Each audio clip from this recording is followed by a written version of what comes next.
নাম কি? পদ্য। আমি পদ্যজা।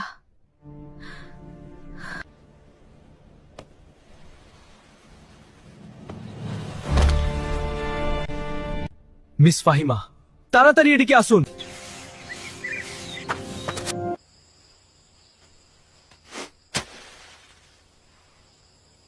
বুঝছো পদ্মর মা, এবার যে পাত্র আনছি একেরে খটে হীরা। আমি আমার মেয়ের জন্য পাত্র চাইনি, তবুও বারবার কেন আসেন আপনি? যুবতী মাইয়া ঘরে রাহন ভালা না। মেয়েটা তো আমার, আমাকেই বুঝতে দেন না। গেরামে কি আর ছেড়ি নাই? একটা ছেড়িরেই কেন সবার চোখে পড়তে হইব? চাইলে কি সব পাওয়া যায়? আপা, এই আপা স্কুলে যাবি না? আপা না। আম্মা, আপা কি স্কুলে যাইব না? যাইব কি? যাবে বলবি। পদ্মর শরীর ভালো না, সারা রাত পেটে ব্যথায় কাঁদছে। থাকুক, ঘুমাক। কিসের ব্যথা, কেন কেঁদছিল আপু? ও আমি তো রাতে নানাবাড়ি ছিলাম। তুই যা, মাথা নিচু করে যাবি, মাথা নিচু করে আসবি। আচ্ছা আম্মা।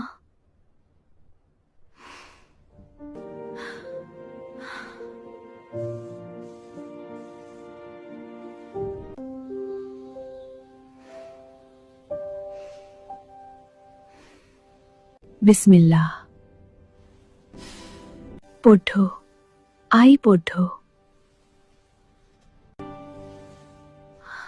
বেশি দেরি হয়ে গেছে আম্মা। সমস্যা নেই, মুখ ধুয়ে খেতে আয়।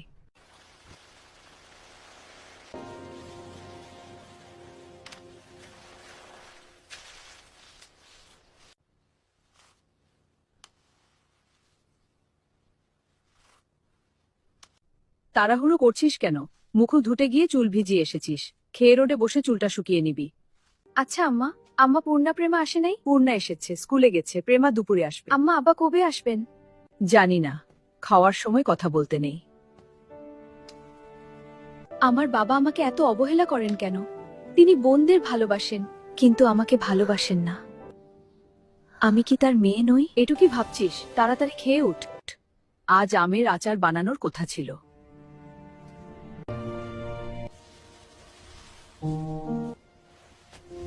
বিদ্যুৎ চলে গেছে, আই টর্চ নিয়ে যা।